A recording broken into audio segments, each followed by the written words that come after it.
नमस्कार दोस्तों, मेरा नाम है भालचंद्र। ब्रह्मांड सिद्धि एस्ट्रो में आप सभी का स्वागत है। आज के इस वीडियो में हम चर्चा करेंगे मीन राशि का नवंबर 2022 का संपूर्ण राशिफल। कैसे होंगे ग्रह योग, कैसे होंगे ग्रहों के राशांतर और वो आपके राशि पर किस प्रकार से प्रभाव करने वाले हैं, कौन से निर्णय आपको लेने हैं, कौन से निर्णय आपको टालने हैं, आपके जीवन का ऐसा कौन सा क्षेत्र है जो कि सबसे ज़्यादा प्रभावित होने वाला है, सभी के बारे में डिटेल में चर्चा इस वीडियो में हम करने वाले हैं। अपना जो चैनल है ब्रह्मांड सिद्धि एस्ट्रो, इस चैनल पर मेष राशि से लेकर मीन राशि तक की जो सभी 12 राशियां हैं, इन सभी 12 राशियों का नवंबर 2022 का राशिफल क्या होगा, इस विषय पर वीडियो अपलोड हो चुके हैं। आप उसका आनंद जरूर लीजिए। तो आज के इस वीडियो में हम चर्चा करेंगे मीन राशि का नवंबर 2022 का संपूर्ण राशिफल। शुरुआत हम सूर्य ग्रह से करेंगे। तो जो सूर्य ग्रह है, ये सूर्य ग्रह आपके राशि का षष्ठेश है, जो कि आपके अष्टम भाव में भ्रमण कर रहा है और दिनांक 17 तारीख के बाद यह जो रवि है वो आपके भाग्य भाव में भ्रमण करेगा। तो यहाँ पर पिछले करीबन 10-15 दिनों में आपने देखा होगा कि जो बातें हैं वो जैसा आप चाहते हो उस प्रकार से नहीं हो रही है। दूसरे सबसे इम्पोर्टेंट बात कि स्वास्थ्य के बारे में छोटी मोटी प्रॉब्लम या फिर कॉम्प्लिकेशंस आपने देखे होंगे। अब ये जो बात है वो बात थोड़ी इस महीने के करीबन 15-16 तारीख तक देखी जाएगी और जो भी आपका कार्य क्षेत्र है उसमें भी जैसा आप रिजल्ट चाहते हो उस प्रकार से रिजल्ट नहीं मिल रहे हैं। अगर आप काम करते हो या फिर कोई बिजनेस करते हो, दोनों में भी आपने इस प्रकार की जो मानसिकता है उसका अनुभव किया होगा। लेकिन इस महीने के करीबन 18-20 तारीख के बाद इसमें आपको पॉजिटिव जो बदलाव है वो देखे जाएंगे। आपको स्वास्थ्य के बारे में भी छोटी मोटी प्रॉब्लम या फिर फ्रस्ट्रेशन जो आया था वो काफ़ी मायनों में कम होता हुआ नजर आएगा। तो ये जो सूर्य का भ्रमण करीबन 18-20 तारीख के बाद का है वो आपके लिए शुभ फलदायी साबित होगा। इसके बाद हम चर्चा करेंगे मंगल ग्रह के बारे में। अब ये जो मंगल है वो ये मंगल आपका धनेश भी है और आपका भाग्येश भी है, जो कि आपके चतुर्थ भाव में भ्रमण कर रहा है और दिनांक 14 तारीख के बाद ये जो मंगल है ये मंगल आपके तृतीय भाव में भ्रमण करेगा। अब यहाँ पर ये जो मंगल है वो वक्री अवस्था में है, इसीलिए वो चतुर्थ भाव से आपके तृतीय भाव में भ्रमण करेगा। दिनांक 14 तारीख को वो आपके तृतीय भाव में भ्रमण करेगा। ये मंगल आपका द्वितीयेश और भाग्येश भी है। अब यहाँ पर 2-3 बातें हैं वो ध्यान में लेना बहुत ही ज़्यादा आवश्यक है। आपको आपके घर के जो लोग हैं, आपके फैमिली के जो मेंबर हैं, उनके लिए पैसे खर्च करने पड़ सकते हैं और वो अनवांटेड होने की संभावना ज़्यादा बन रही है। तो अनवांटेड खर्चे होना, इस प्रकार की जो बातें हैं वो काफ़ी ज़्यादा हो सकती है। घर के जो लोग हैं उनके साथ भी आपकी इंटरेक्शन ज़्यादा नहीं देखी जाएगी।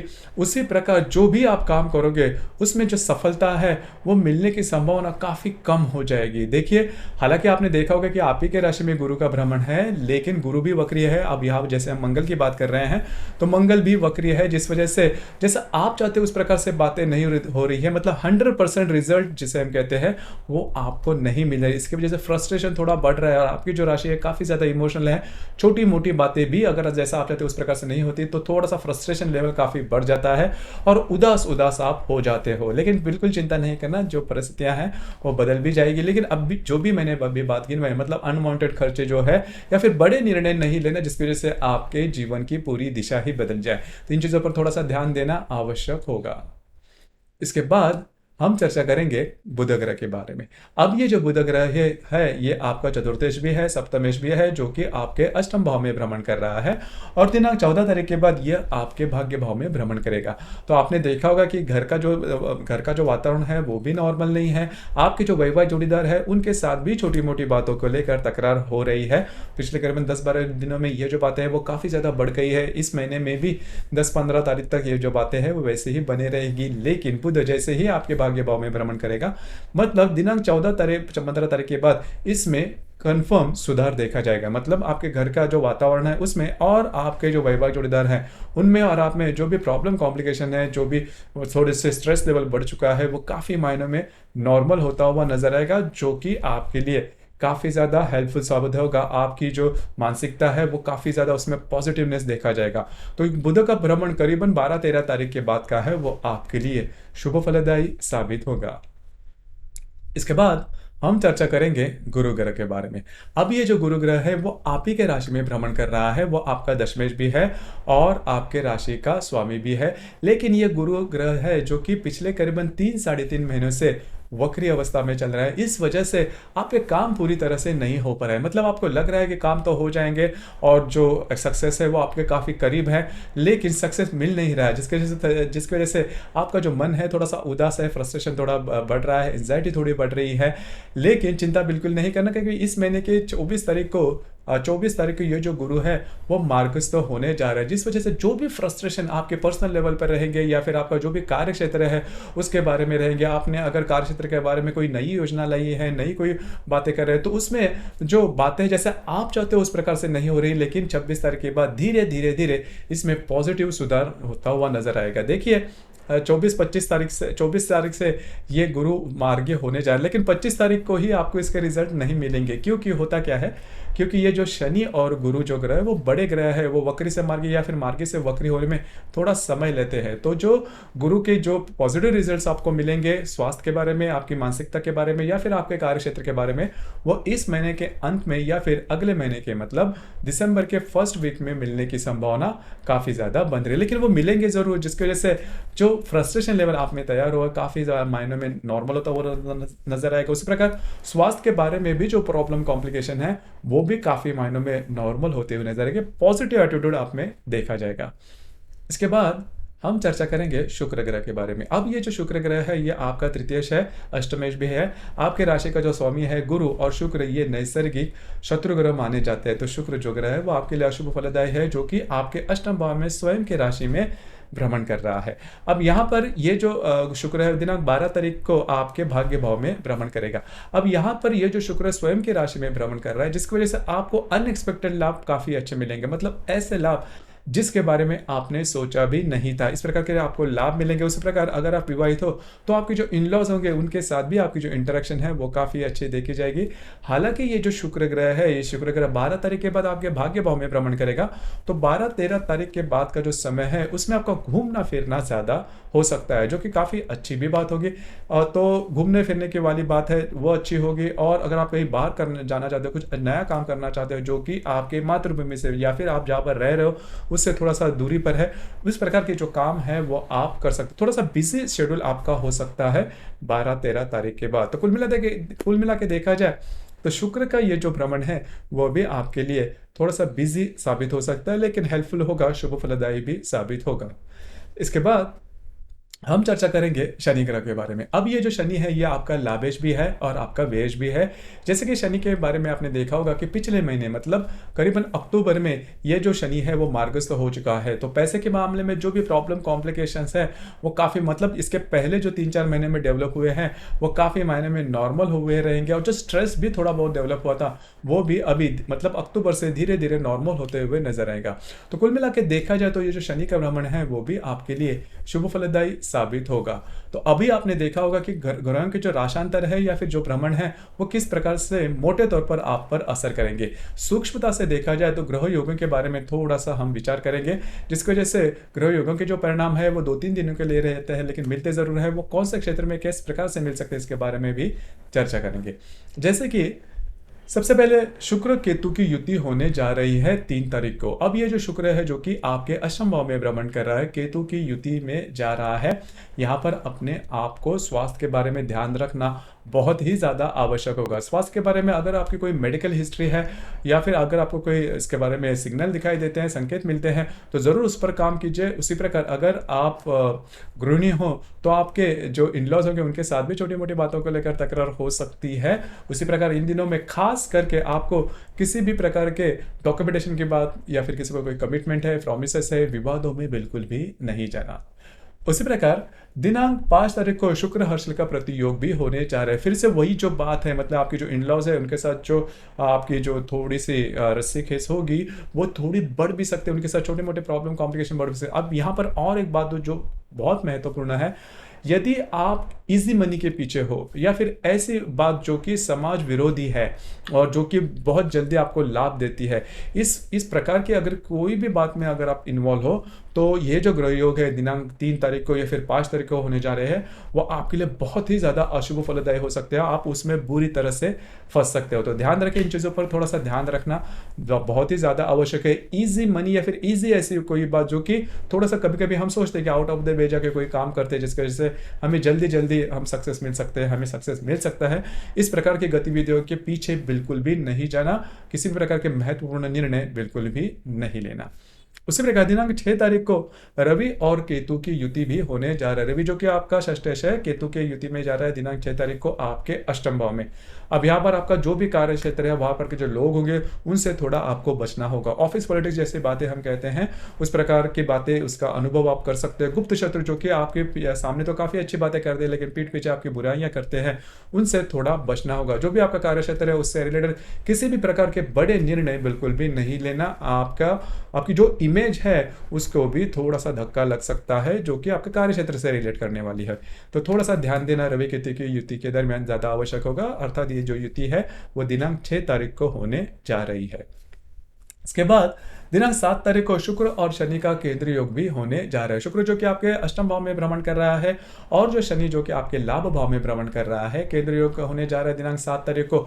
स्वास्थ्य के बारे में ध्यान दीजिए। किसी भी प्रकार के बड़े आपके जो मित्र परिवार है उनके साथ भी छोटी मोटी बातों को लेकर तकरार हो सकती है, और थोड़ा बहुत आपको जो पैसे के मामले में किल्लत आ सकती है इन दिनों में। अब ये जो ग्रह योग है दिनांक 7 तारीख को होने जा रहा है। उसी प्रकार रवि बुध जो कि आपके अष्टम भाव में भ्रमण कर रहे हैं, उसके साथ हर्षल जो आपके द्वितीय भाव में है उसका प्रतियोग होने जा रहा है दिनांक 9 तारीख को।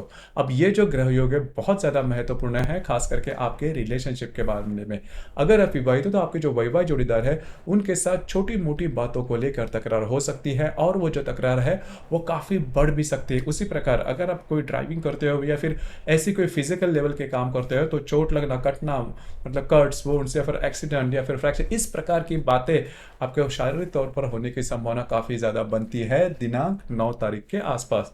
तो ध्यान रखें, इस बारे में थोड़ा सा चौकन्ना रहना आवश्यक होगा। उसी प्रकार दिनांक 10 तारीख को बुध और शनि का त्रिकोण योग भी होने जा रहा है। बुध जो कि आपके दशम भाव में है, बुध जो कि आपके अष्टम भाव में है, उसके साथ आपके लाभ भाव का जो शनि है वह त्रिकोण योग करने जा रहा है। यहाँ पर फिर से आपके जो वैवाहिक जोड़ीदार है उनमें आप में छोटे मोटे प्रॉब्लम कॉम्प्लिकेशन हो सकते हैं। और दूसरी सबसे महत्वपूर्ण बात, जो भी आपका कार्य क्षेत्र है वहां पर मिसअंडरस्टैंडिंग हो सकती है या फिर आपके कॉन्फिडेंशियल वगैरह स्पॉइल हो सकते हैं। तो इन चीजों पर थोड़ा सा ध्यान दीजिए। उसी प्रकार दिनांक 10 तारीख को ही शुक्र और नेपच्यून का त्रिकोण योग भी होने जा रहा है। नेपच्यून जो कि आपकी व्यय भाव में है, उसके साथ आप ही के राशि में स्थित, आप ही के अष्टम भाव में स्थित जो शुक्र है वो त्रिकोण योग करने जा रहा है। अब यह जो दिन है इसमें आपको कुछ अच्छे इंट्यूशंस वगैरह आ सकते हैं, मतलब कौन से निर्णय कब लेने हैं, किस प्रकार से लेने हैं। आप जो भी काम हाथ में लोगे वो सहजतापूर्वक काफी इजीली पूरे होते हुए नजर आएंगे। इजी मनी भी इन दिनों में आपको मिल सकता है, जो कि मैंने पहले कही कि इजी मनी के पीछे मत दौड़ो। वो पैसे जो है या फिर ऐसी जो परिस्थितियां है वो सामने से आपके सामने आ सकती है, और आपको इस प्रकार की जो सक्सेस है उसमें मिल सकता है। तो शुक्र नेपच्यून का जो त्रिकोण योग आपके अष्टम या फिर व्यय भाव में होने जा रहा है वो आपके लिए शुभ फलदायी साबित होगा। इसके बाद दिनांक 11 तारीख को रवि और शनि का केंद्र योग होने जा रहा है। रवि जो कि आपके अष्टम भाव में है, उसके साथ आपके लाभ भाव का जो शनि है वो केंद्र योग करने जा रहा है। स्वास्थ्य के बारे में थोड़ा ध्यान देना आवश्यक है।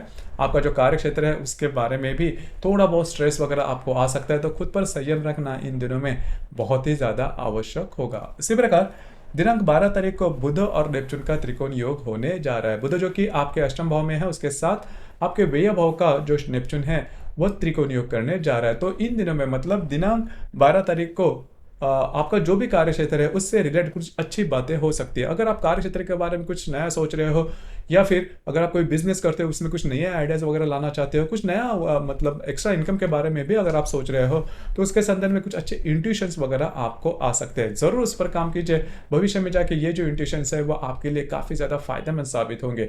तो बुध नेपच्यून का जो त्रिकोणीय योग है वो आपके लिए काफी ज्यादा शुभ फलदायी साबित होगा। दूसरी ज्यादा महत्वपूर्ण बात, आपके जो वैवाहिक जोड़ीदार है उनके साथ जो रिश्ते तरे हुए हैं वो काफी मायनों में नॉर्मल होते हुए भी नजर आएंगे।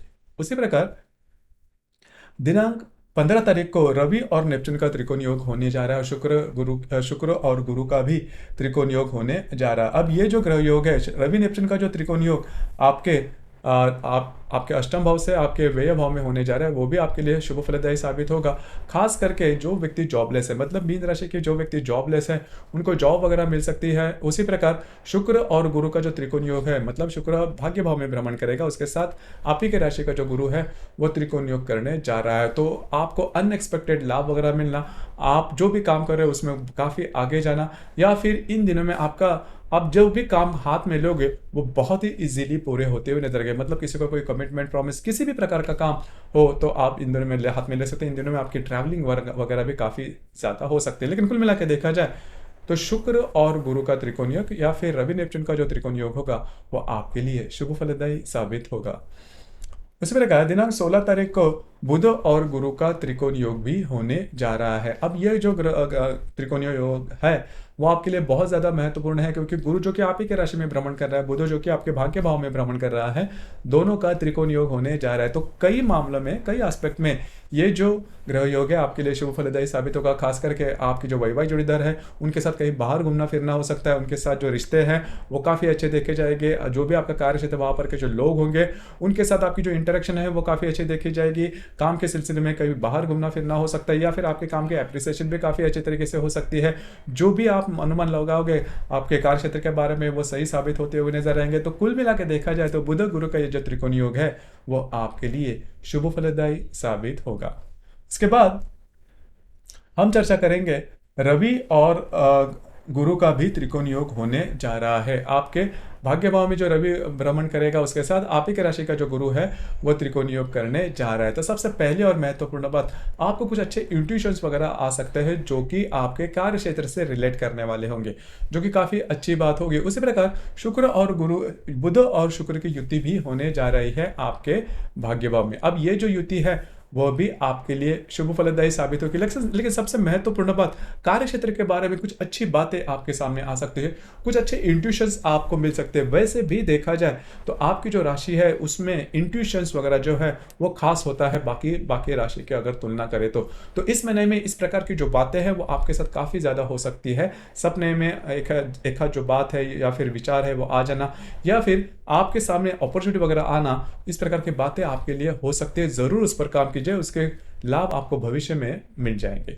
उसी प्रकार दिनांक 28 तारीख को मंगल और शनि का त्रिकोण योग भी होने जा रहा है। शनि जो कि आपके लाभ भाव में भ्रमण कर रहा है, उसके साथ आपके तृतीय भाव में जो वक्री मंगल होगा वो त्रिकोण योग करने जा रहा है। तो इन दिनों में भी आपकी थोड़ी घूमना फिरना ज़्यादा हो सकता है। और सबसे इंपॉर्टेंट बात, आपके जो मित्र परिवार है जो कि आपके आयु से काफ़ी ज़्यादा बड़े हैं, उनसे आपको कुछ अच्छी मदद मिल सकती है, कुछ अच्छी सलाह मिल सकती है, उनके साथ कहीं बाहर घूमना फिरना हो सकता है। उसी प्रकार ऐसे लाभ जो कि काफ़ी ज़्यादा प्रलंबित है, आपको नहीं मिल रहे, इस प्रकार के जो लाभ है वो भी इन दिनों में मिलने की संभावना काफ़ी ज़्यादा बनती है। अर्थात ये जो ग्रह योग है वो 28 तारीख को होने जा रहा है। दिनांक 29 तारीख को आपके भाग्य भाव में जो बुध है वो प्रतियोग करने जा रहा है वक्री मंगल के साथ। अब ये जो ग्रह योग है थोड़ा सा आपको प्रॉब्लम में आ ला सकता है। खास करके आपके जो वैवाहिक जोड़ीदार है उनके साथ छोटी मोटी बातों को लेकर तकरार हो सकती है और वो काफ़ी बढ़ भी सकती है। अब ये जो बात है वो आपके कार्य क्षेत्र के बारे में भी दिखाई दे सकती है। वहाँ पर के जो सहकर्मी होंगे उनके साथ भी इस प्रकार के जो डिफरेंस ऑफ ओपिनियन जिसे कहते हैं वो हो सकते हैं। जो प्रॉब्लम है काफ़ी ज़्यादा बढ़ सकती है। तो मौनम सर्वार्थ साधनम, ये बातें काफ़ी अच्छी होगी। वैसे भी देखा जाए तो आपकी जो राशि वो एडजस्ट करने के लिए जल्दी तैयार हो जाती है या फिर थोड़ा सा बैकफुट पर भी जाती है। तो वह जो आपका जो स्वभाव है वही आपको थोड़ा सा यहाँ पर इम्प्लीमेंट करना होगा। तो ये जो 29 तारीख का बुध मंगल का जो प्रतियोग है वो आपके लिए खासा अशुभ फलदायी हो सकता है। आपके इमेज को धक्का लग सकता है। तो ध्यान दीजिए, इन चीज़ों पर थोड़ा सा ध्यान रखना काफ़ी ज़्यादा आवश्यक है। उसी प्रकार इस महीने की जो पूर्णिमा है वो 8 तारीख को है, और जो अमावस्या है, हालांकि अमावस्या के दिन ग्रहण भी है, वो 23 तारीख को है। अब ये जो ग्रहण है वो चंद्र ग्रहण है।